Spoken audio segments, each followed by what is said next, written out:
I was still wearing my wedding dress when my husband looked at me and said he wanted a divorce. Not next month. Not after a fight.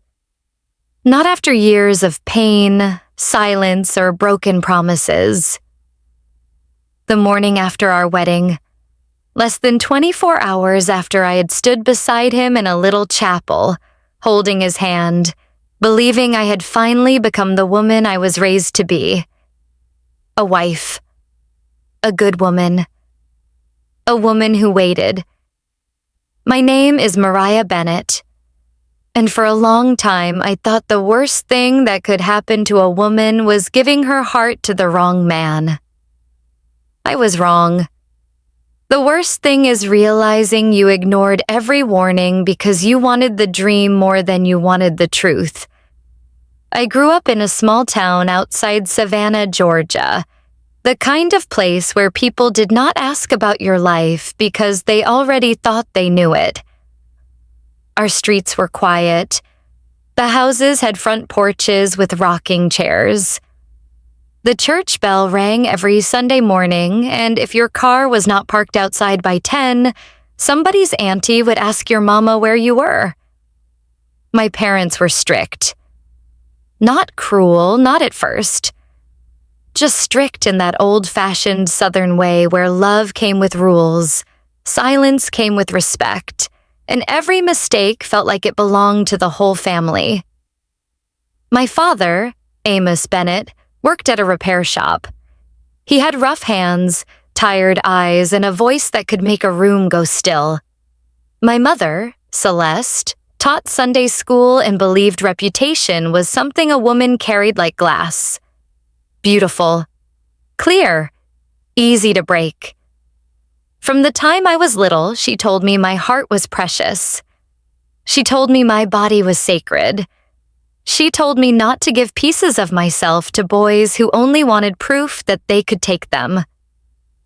Wait for the man who honors you, she would say while brushing my hair before church. A man who rushes you is not a man who loves you. So I waited. I took those words deep into my bones. In high school, when other girls passed notes about boys, I kept my eyes on my books. When they went to parties by the lake, I stayed home helping my mother bake pies for church fundraisers. When boys smiled at me in hallways, I smiled politely and kept walking. People called me innocent. Some called me stuck up. One girl even said, "Mariah acts like love is some holy ceremony." And maybe I did, because that was how I understood it. Love was supposed to be safe. Love was supposed to be patient. Love was supposed to arrive like morning light through clean curtains. Soft, certain, pure. By the time I reached 24, I had never had a serious boyfriend. I had never kissed a man. I had never been touched by someone who claimed he loved me. And while part of me felt proud, another part of me felt afraid. Because waiting sounds beautiful when you are young. But when you keep waiting, year after year, a quiet question starts whispering inside you. What if nobody ever comes? That question followed me when I moved to Charleston for work. I rented a tiny apartment above a flower shop on a narrow street where the air smelled like rain, coffee, and old brick. I worked part-time at a children's bookstore while taking online classes in business administration. It was not glamorous. My kitchen table wobbled. My couch had a tear in one arm. Every month I counted dollars before buying groceries, but it was mine. For the first time in my life, I could wake up without someone telling me who I was supposed to be. Still, loneliness has a way of sitting beside you in quiet rooms. It does not always scream. Sometimes it just waits until the evening, when the light fades and your phone stays silent. That was the season when I met him. His name was Dorian Vale. Even his name sounded like it belonged on a building, not a person. I met him on a rainy Tuesday afternoon at a coffee shop near King Street. The place was crowded. Steam rose from cups. Rain tapped the windows. People came in shaking umbrellas, laughing, rushing, complaining about the weather. I was sitting alone by the window with a cinnamon latte and a used copy of Jane Eyre. Then the door opened, and every woman in that coffee shop noticed. Dorian walked in wearing a dark navy suit that looked expensive without trying too hard. He was tall, clean-shaven, with deep brown skin, a sharp jaw, and the kind of smile that made you feel chosen even before he said a word. He did not look around like most people do. He scanned the room once, then his eyes landed on me.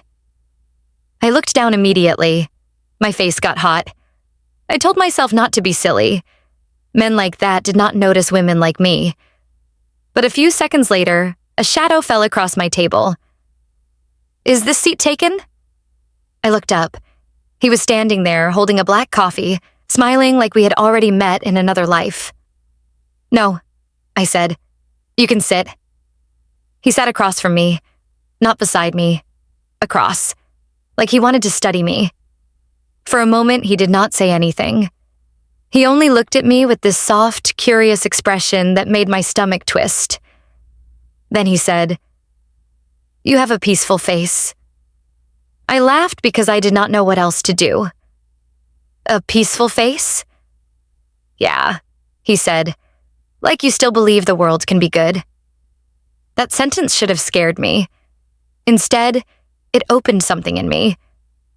Because nobody had ever described me like that before. Men had called me pretty. Older women had called me sweet. My mother called me obedient. But peaceful? That felt different. That felt like he saw something hidden.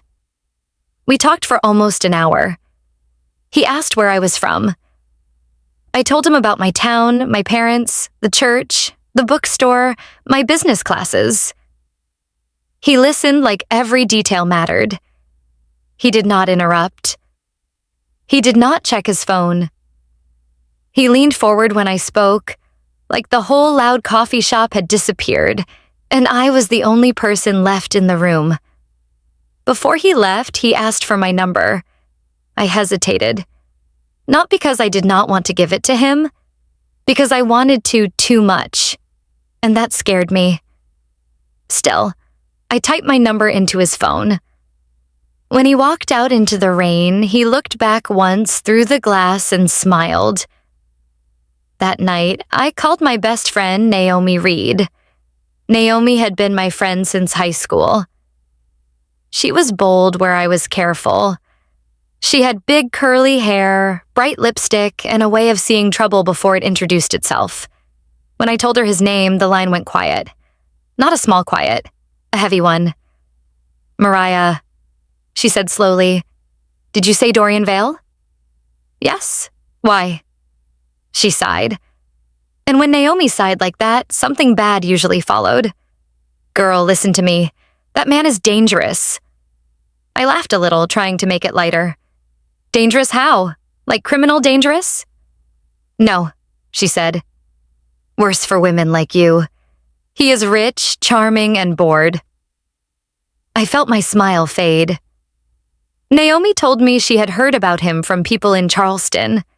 His family owned hotels, shipping companies, restaurants, investment firms. His face appeared in business magazines. He dated models, influencers, actresses, women with perfect bodies and diamond watches. And when he got tired of them, he vanished. No explanation, no apology, no guilt. "He collects women like trophies," Naomi said. "Please do not become one." I should have listened. I know that now. But sometimes a warning feels like jealousy when your heart wants permission. So I told myself Naomi did not understand. I told myself people could change. I told myself maybe Dorian was lonely too. And then he started texting me. "Good morning, peaceful girl. Did you eat today? I saw a blue dress in a window and thought of you. What are you reading tonight? Small messages, soft messages, messages that made me smile at my phone like a teenager. Then came flowers. Not grocery store flowers. Huge arrangements of white lilies and pale pink roses delivered to the bookstore. The first time they arrived, my manager clapped her hands and said, "Somebody loves you." The word love made my whole body warm. A week later, he sent chocolates from Paris. Then a scarf so soft I held it against my cheek for 10 minutes. I told him it was too much. He said, "Get used to being cared for." Do you see how easily a lonely heart can confuse attention with love? Because I did. I confused every gift with proof, every compliment with commitment, every phone call with destiny. Dorian never pushed hard at first. That was the brilliant part.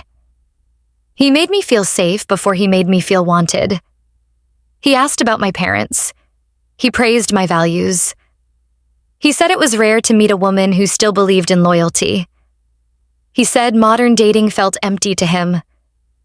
He said he wanted something real, something clean, something sacred. He used my own language and handed it back to me like a promise. One evening, he took me to dinner at a restaurant with white tablecloths and candles floating in glass bowls. I had never been anywhere like that. The kind of place where the waiter folded your napkin if you stood up. The kind of place where no prices were written beside the specials. I wore a cream-colored dress Naomi helped me pick. I kept tugging at the sleeves because I felt exposed, even though it was modest. When Dorian saw me, he stopped walking. Just stopped. Then he said, "Mariah, you look like a prayer." I should have laughed. Instead, I almost cried. Dinner felt like a movie. Soft music, gold light, rain shining on the street outside. Dorian told me about his travels, his businesses, his homes in cities I had only seen on television. But he also told me he was tired. Tired of fake people. Tired of women who wanted his money. Tired of parties where everyone smiled but nobody cared. "I want peace," he said, looking directly at me. "I think you might be it." That sentence stayed with me all night. After dinner, he drove me home in a black car that smelled like leather and cedar. The city lights passed over his face. Neither of us spoke much. When he parked outside my building, he did not move right away. He just turned toward me. "Can I kiss you?" he asked. My heart slammed against my ribs. No man had ever asked me that. No man had ever been close enough to try. I thought of my mother. I thought of church. I thought of everything I had protected. And then I thought, maybe this is what I was protecting it for. So I nodded. His kiss was gentle. Too gentle. That is what fooled me. If he had been rough, I might have pulled away.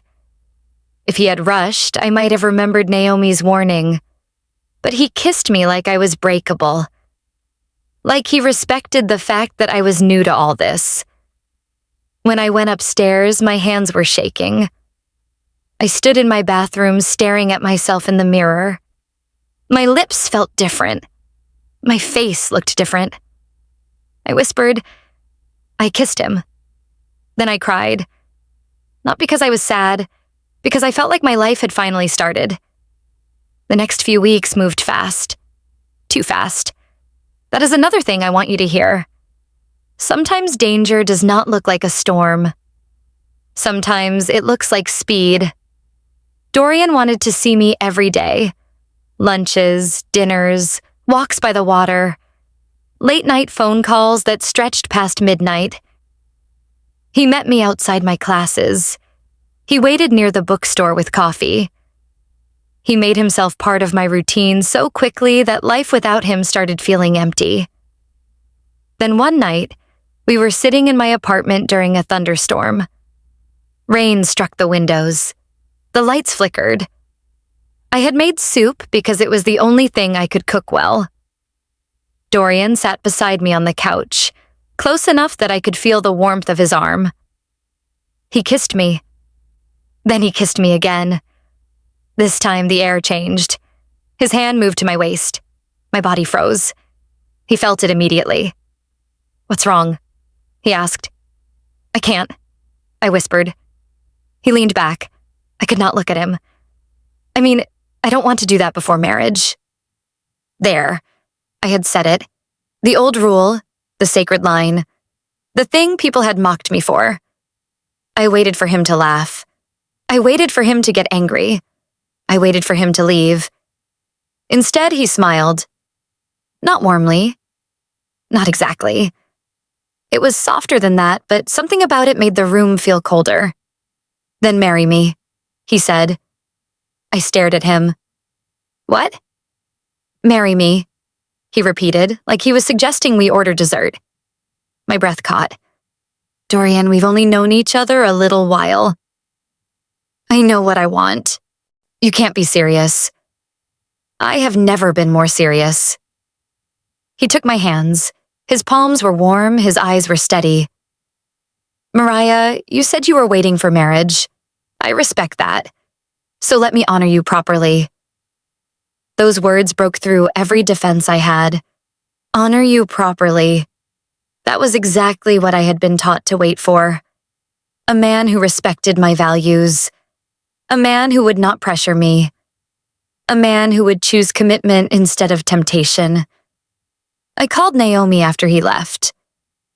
She did not scream. She did not insult me. She only said, "This is too fast." "I know," I said, "but maybe some things are clear." "No," she said. "Some things are exciting. That does not make them clear." I got defensive. I told her she did not believe in love anymore. I told her she was judging him based on rumors. I told her I was grown. Then I hung up. That was the first time I chose Dorian over the person who had always protected me. And I need you to understand something. Bad choices rarely feel bad while you're making them. They feel brave. They feel romantic. They feel like finally taking control of your life. 3 days later, Dorian told me we should get married in New Orleans. He said he knew a private chapel there. Beautiful. Quiet. No drama, no family pressure, no big wedding bill. Just us and God. I asked about telling my parents. He said, "Afterward. Once it is done, they will respect it." I wanted to believe that, because deep down, I knew my parents would never approve. Not this fast, not without meeting him, not without questions. And I did not want questions. Questions might break the spell. So I packed one small suitcase. I bought a simple ivory dress from a boutique downtown. I told my mother I was going away for the weekend with friends. That lie burned my tongue. But I told myself it was temporary. Soon I would come home married. Soon they would understand. New Orleans was beautiful in a way that felt almost unreal. Music in the streets, balconies with iron railings, warm air smelling like sugar, rain, and old secrets. Dorian held my hand as we walked through the French Quarter. He bought me a little silver bracelet from a street vendor and fastened it around my wrist. "For my wife," he said. I smiled so hard my cheeks hurt. The chapel was small and old, tucked between 2 buildings with peeling paint. Inside there were candles, wooden benches, and stained glass windows throwing colored light across the floor. There were no flowers, no guests, no father walking me down the aisle, no mother crying in the front row, no Naomi fixing my dress. Just me, Dorian, and a tired-looking officiant who read the ceremony from a folder. For 1 second, right before I said, "I do," something inside me whispered, "Wait." It was not loud. It was not dramatic. Just one small word rising from a place deeper than excitement. Wait. I looked at Dorian. He squeezed my hand, and I ignored the whisper. I said yes. Afterward, Dorian kissed me while the chapel bells rang faintly from somewhere nearby. He smiled for a photo. He signed the papers. He called me Mrs. Vale, and I thought, this is the beginning. But the beginning was already over. That evening, we checked into a luxury hotel overlooking the river. The room was larger than my whole apartment.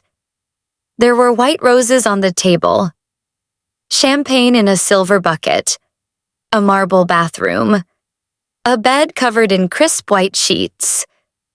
I stood in the middle of that room in my wedding dress, feeling shy, nervous, and full of hope. Dorian walked to the window and loosened his tie. He did not look at me. "Are you okay?" I asked. "Fine," he said. His voice had changed. Not much. Just enough. Like someone had turned the warmth down. I told myself he was tired. I told myself weddings were emotional. I told myself wealthy men probably carried stress I did not understand. He poured himself a drink. Then another. Then he took a phone call in the bathroom and closed the door. I sat on the edge of the bed, listening to the low sound of his voice through the wall.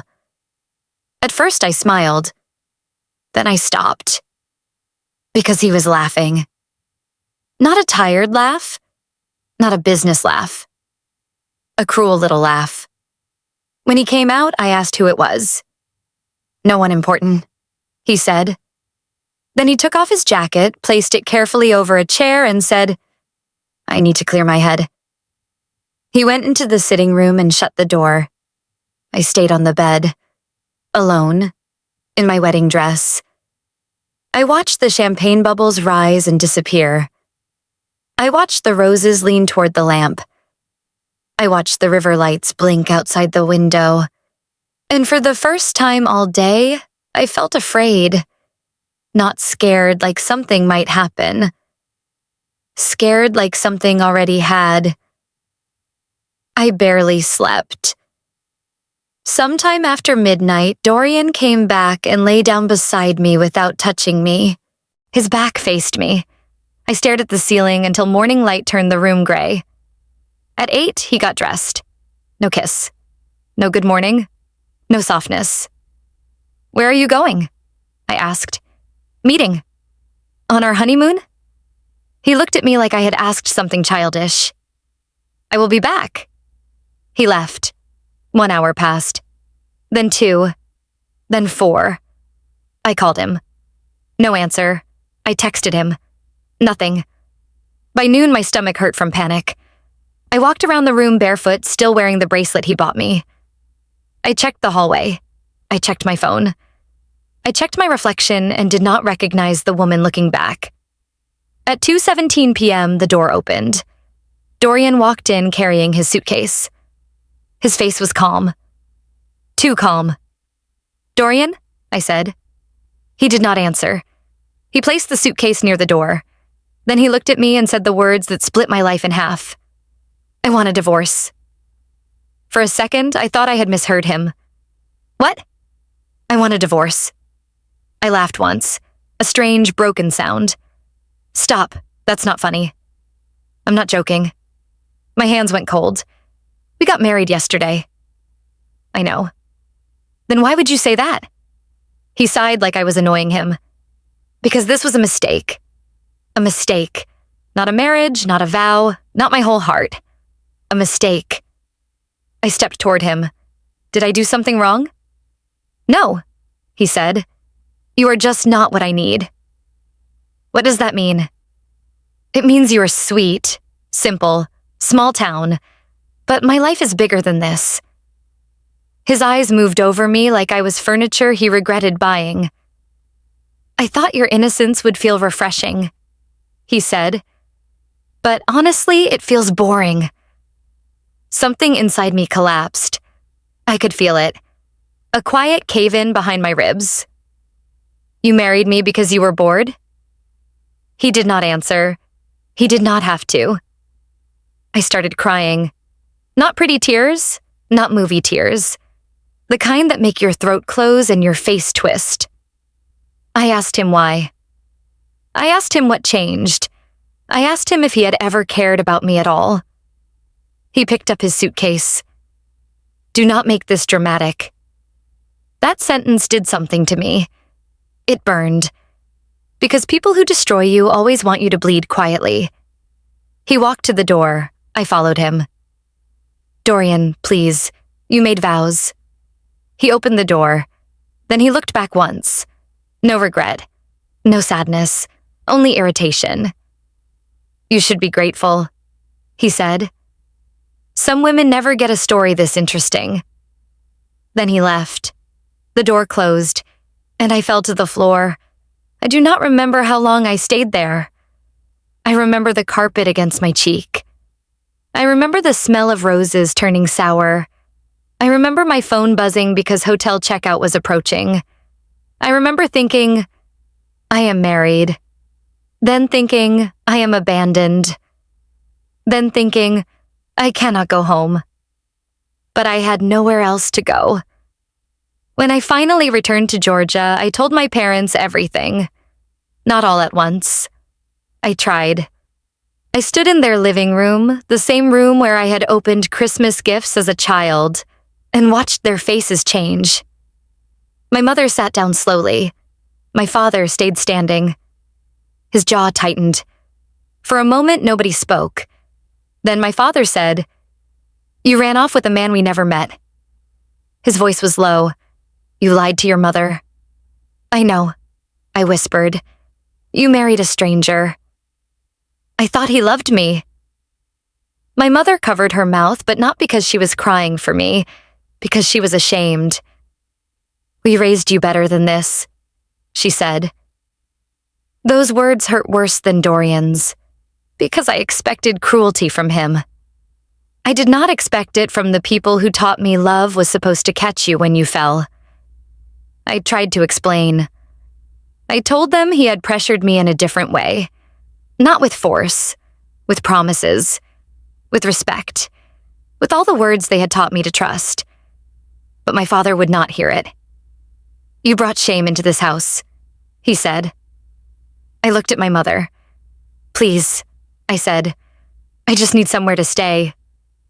She looked away. That was the moment I understood. Sometimes home is not a place.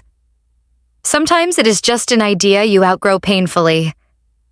I left with one suitcase and a shaking body. Outside, the sky was bright and cruel. The world kept moving like nothing had happened. Cars passed. A dog barked. Somebody down the street was mowing grass.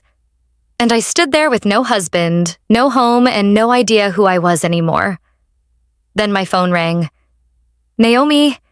I almost did not answer. I was too ashamed, but I did.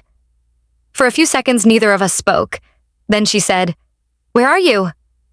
I broke. I told her everything. The chapel, the hotel, the divorce, my parents, the shame, the silence. When I finished, Naomi did not say, I told you so. She did not scold me. She did not call me foolish, not scold me. She did not call me foolish. She only said, Come to Atlanta. Tonight.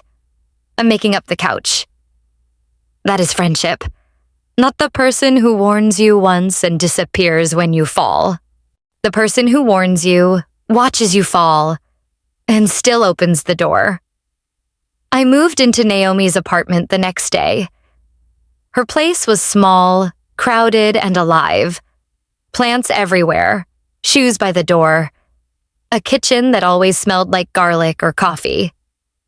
At night, I slept on her couch under a yellow blanket while traffic hummed outside. For weeks, I barely spoke. I went through my days like a ghost. I found a job at a used bookstore near Piedmont Park. The owner, Ms. Evelyn, was a woman in her 60s with silver braids and sharp eyes. She did not ask many questions. She only said, Books are good company when people have disappointed you. So I shelved novels. I priced paperbacks. I swept dust from corners. I learned the names of regular customers. Slowly, the bookstore became a quiet room inside my grief. Then one afternoon, everything changed again. I was sorting magazines near the front counter when I saw his face. Dorian Vale, on the cover of a business magazine. He wore a charcoal suit and the same calm smile he had given me in the coffee shop. The headline read, "The Billionaire Who Never Loses." My hand started shaking. I picked up the magazine. There he was. Not just rich, not just successful, powerful. Hotels in 6 countries, a shipping empire, political friends, private jets, charity galas, a public image built from polished lies. And there, buried halfway through the article, was one sentence that made my blood turn cold. Vale, known for his impulsive romantic gestures, has often joked that marriage is just another contract. I read that sentence again. Then again. Marriage is just another contract. A contract. That was all I had been to him. Not a wife, not a woman, not a soul. A document, a game, a story for his friends. Something clicked inside me. Not healing. Not yet. Something harder. For the first time since New Orleans, I did not feel broken. I felt angry. And anger, when it is clean, can become a doorway. I went home and searched his name for hours. Article after article. Photo after photo. Woman after woman. One model said he had proposed to her after 2 weeks and disappeared before the engagement party. A singer hinted in an interview that a powerful ex had humiliated her as a test of loyalty. A socialite once posted a blurry photo of a diamond ring with the caption, "Some men collect promises they never plan to keep." None of it proved anything, but it showed a pattern, and patterns matter. Naomi found me at the kitchen table, surrounded by notes. "Mariah," she said carefully, "what are you doing?" "I'm finding out who I married."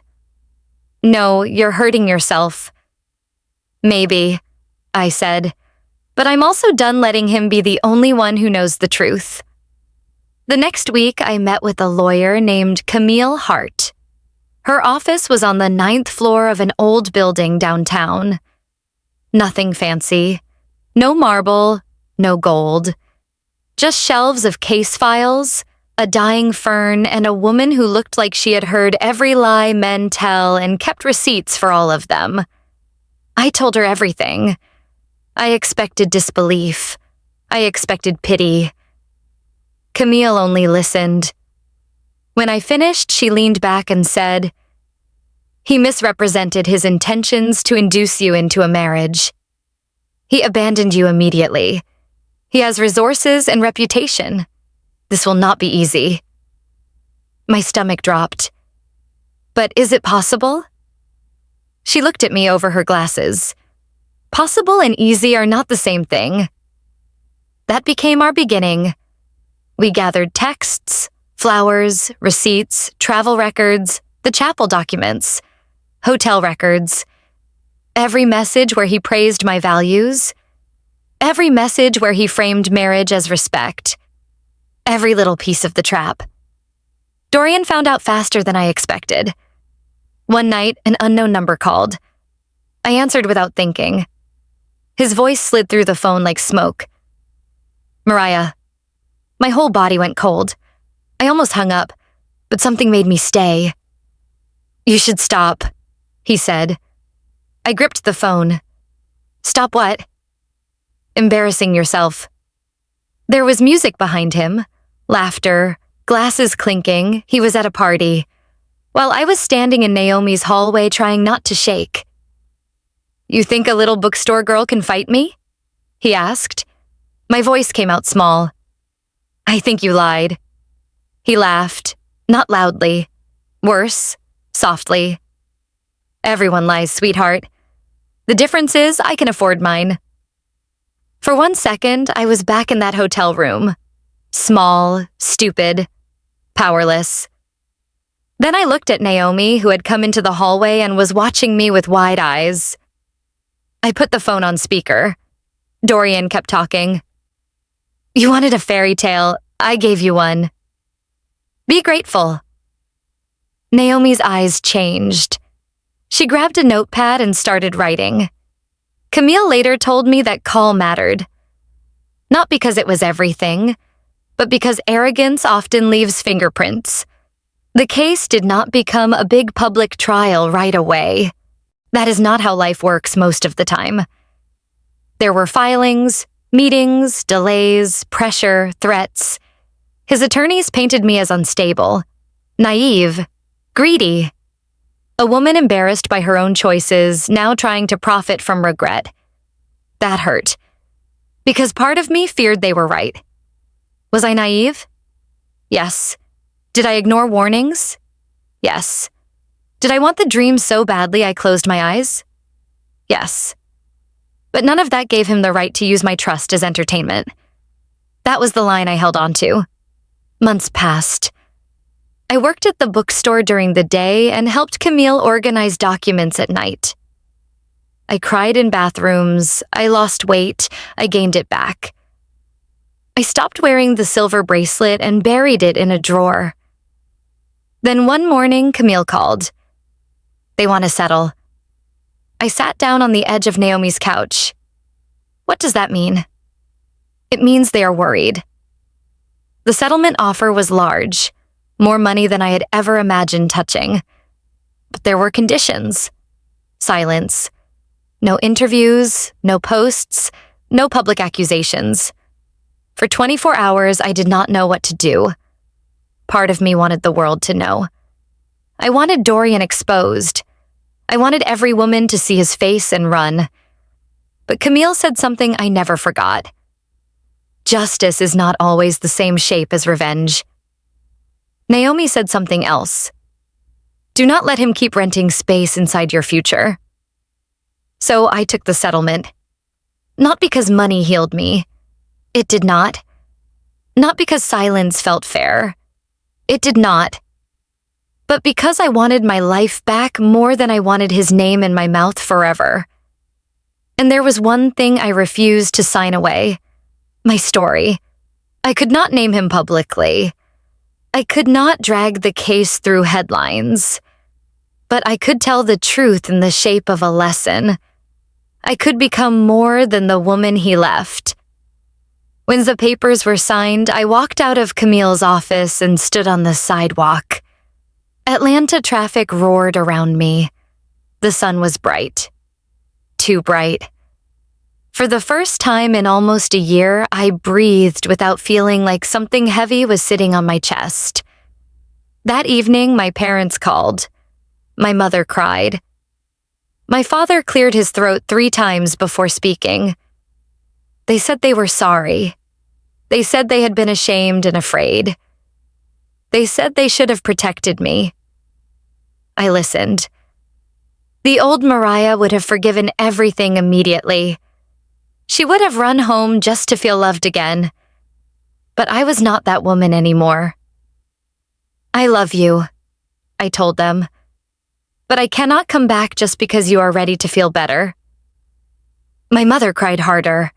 My father said nothing. And for once, I did not fill the silence for them. Healing changed me in quiet ways first. I rented my own apartment. Small, 3rd floor, 1 bedroom, sunlight in the morning, a fire escape where I kept basil, mint, and 1 stubborn tomato plant that refused to die. I bought a green velvet chair from a thrift store. I hung curtains. I stacked books by the window. I learned how to sleep without checking my phone. I learned how to eat dinner alone without feeling abandoned. I kept working at the bookstore. Then I started taking business classes more seriously. Accounting, marketing, inventory systems, customer behavior. Every lesson felt like a brick. Small by itself, strong together, Ms. Evelyn noticed. One day, she handed me the store keys and said, "You think like an owner." That sentence meant more to me than any compliment Dorian ever gave. Because it was not about my face, or my innocence, or how peaceful I looked. It was about what I could build. 2 years after that hotel room in New Orleans, I opened a small book and tea shop called The Lantern Room. Naomi painted the sign. Camille came to the opening with flowers. Miss Evelyn cried when she saw the shelves. My parents came too. They stood near the back, awkward and quiet, holding a card. I hugged them. Not because everything was perfect, because I had stopped needing perfect before I allowed love back in. The shop was not grand. It had mismatched chairs, warm lamps, used books, cinnamon tea, and a little table by the window where lonely people always seemed to sit. Sometimes women came in with tired eyes. Sometimes they stayed longer than they planned. Sometimes they told me pieces of their lives while pretending to ask about books. A broken engagement, a controlling boyfriend, a family that loved them only when they obeyed. I never told them what to do. I only listened. Because I know what it feels like when your own story scares you. I still see Dorian sometimes, not in person. In headlines, a charity gala, a hotel opening, a photo beside some woman in diamonds. He still smiles like he has never broken anything. Maybe men like him never feel haunted. Maybe they sleep fine. Maybe the world keeps clapping because money can make cruelty look elegant. But he does not own me anymore. That is the part he never expected. He thought humiliation would shrink me. He thought shame would send me crawling back into silence. He thought I was just a quiet girl from a small town who would disappear after he was done with her. But quiet does not mean weak. Innocent does not mean stupid. And broken does not mean finished. Here is what I want you to understand. My values were not the problem. Waiting was not the problem. Believing in love was not the problem. The problem was that I mistook performance for character.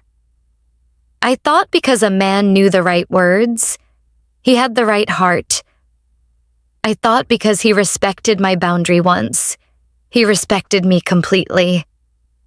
I thought because he chose marriage quickly, he chose commitment deeply. But speed is not devotion. Attention is not love. And a promise without character is just a beautiful lie. If you are listening to this and you have ever ignored the small voice inside you, I need you to hear me. That voice is not fear. Not always. Sometimes it is wisdom trying to save you before your heart negotiates with danger. Do not silence it just because someone makes you feel special. Do not hand someone your future because they understand your loneliness. Do not confuse being chosen with being cherished. There is a difference. A person can choose you for a moment. A person can desire you for a season. A person can study your dreams and repeat them back to you. But someone who truly cherishes you will not rush your peace. They will not isolate you from people who love you. They will not make commitment feel like a cliff you must jump from to prove trust. Real love can wait in the light.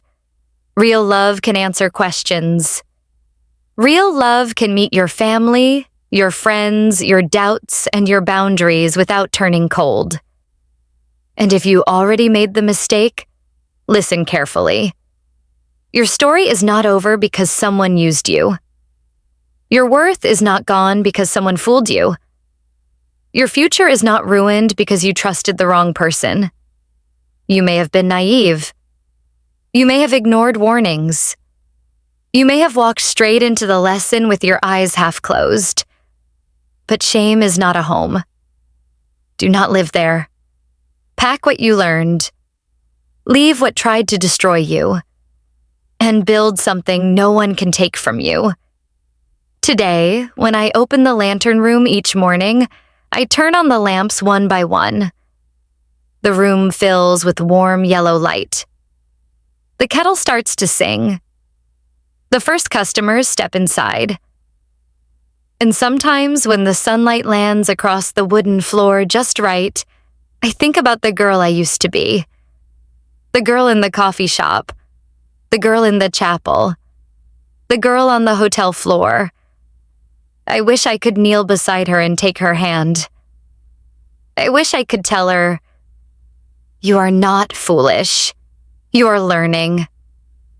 I wish I could tell her, "This is going to hurt, but it will not end you." But maybe that is why I'm telling you now. Because someone out there is sitting in their own quiet room, wondering if one mistake has ruined everything. It has not. You can begin again. Not as the person you were before. As someone wiser, stronger, clearer. Someone who no longer begs to be chosen. Someone who chooses herself. My name is Mariah Bennett. I was married for one day. I was abandoned before the flowers died. I was shamed by the people who should have held me. I was laughed at by a man who thought my heart was a game. But I survived. I rebuilt. I opened the door to my own life and walked through it. And if there is one thing I know now, it is this. The wrong person can break your heart, but they do not get to write your ending. So if this story touched you, tell me in the comments where you are listening from. And tell me this too. Have you ever ignored a warning sign because you wanted to believe in someone? Be honest. Your story might help somebody else feel less alone. Subscribe for more emotional life stories, lessons, and powerful reminders that your pain can become your turning point. And remember this before you go. You are not what happened to you. You are what you build after it. Stay strong.